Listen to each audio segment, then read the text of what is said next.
بسم الله الرحمن الرحیم. موږ د جرمني ژبې د کانسونانټو یا بنسټیزو اصلي اوازونو د ستونزې دوهمه برخه څیړو چې د دې سره موږ د اوازونو برخه خلاصو او بیا بلې برخې ته داخلیږو. جرمني ژبه ځینې ستونزې لري چې هغه د ساري په توګه دغه څو اوازونه دلته کښل شوي دي، له دې زیات لري، خو دلته دا یو څو کښل شوي دي چې دا سره څیړو. اول اس دوه اوازه بلکې درې اوازه لري چې زی، سین او شین اواز هم لري. تاسو به وروسته وګورئ. دا په بوس کې چې پای ته راغلی دی د سین معنا اواز ورکوي او په زاور کې بیا زی ویل کیږي، خو دا په دې پورې هم کیدای شي اړه ولري چې دا اس په کوم ځای کې دی، مخکې ترېنه کوم اواز دی او وروسته ترېنه کوم اواز دی، چې دا ما له بده مرغه نه دي څېړلي. دویم د اس اواز دی چې تل د اس ویل کیږي، لکه مسی.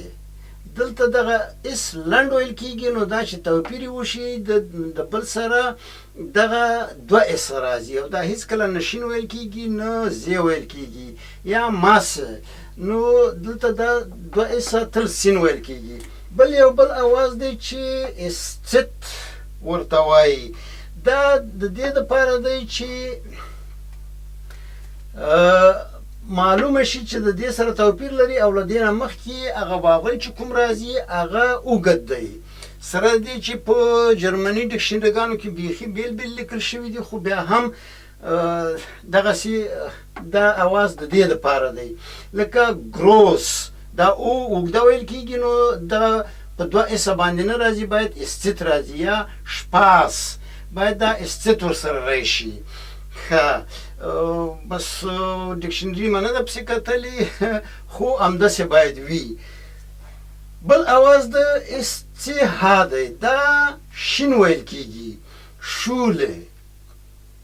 دوی چې ولې یوازې اس یا نښه نه دغه کوي ونه ورکوي چې هغه شین شي، د دوی کار دی. بل د چی اواز دی چې دوی د چی اواز لري خو توری نه ورته لري، دا په تی اس څ ها په څلورو تورو باندې ادا کوي، لکه دویچلند.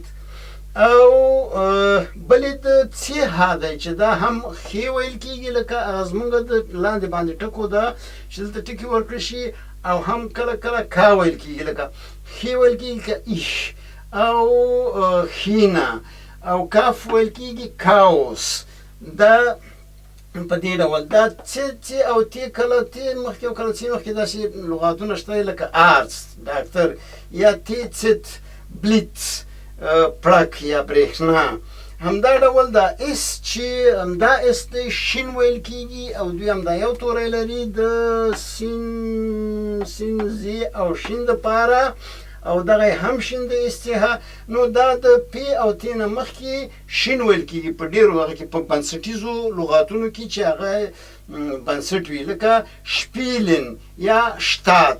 دا په لنډه توګه د کانسونانټو د ستونزو دومه برخه، او تاسې په لوی څښتن سپارم په